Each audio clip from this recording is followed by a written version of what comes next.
acoustic mo absorb man tag sound. The more na tagag tao, the more na mo absorb og sound. Okay. So ana.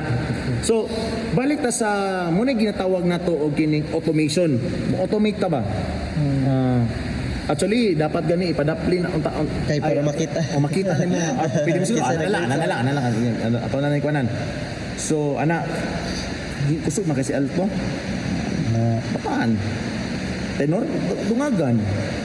Pero ayo na ilabtang gain kay mo naman na anyang gain niya. Gain structure nimo. Dili na ka modula. Napoy ubang approach, di sila mag-gain, di nila i-gain.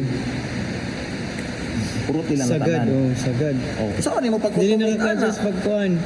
Pag di na kulangon ka mo. pwede ka magmerinda na lang ana. Actually, ay ana. Okay, gets. So diri magdula. Pag kuha na kamo nang ang mga tig-mix good or mga sound tech, sound engineer or kanang mga mix engineer, di gina sila mo hawa silang pwesto. Ato sa di mo humanang service. kay service or sa ilahang event. Yes. O, ano nila?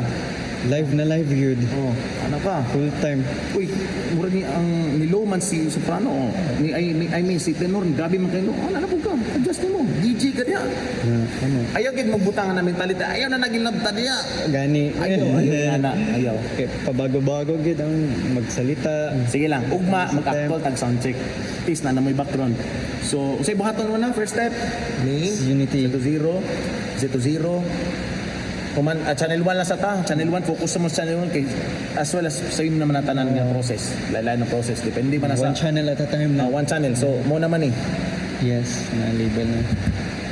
So, ana. Okay, question.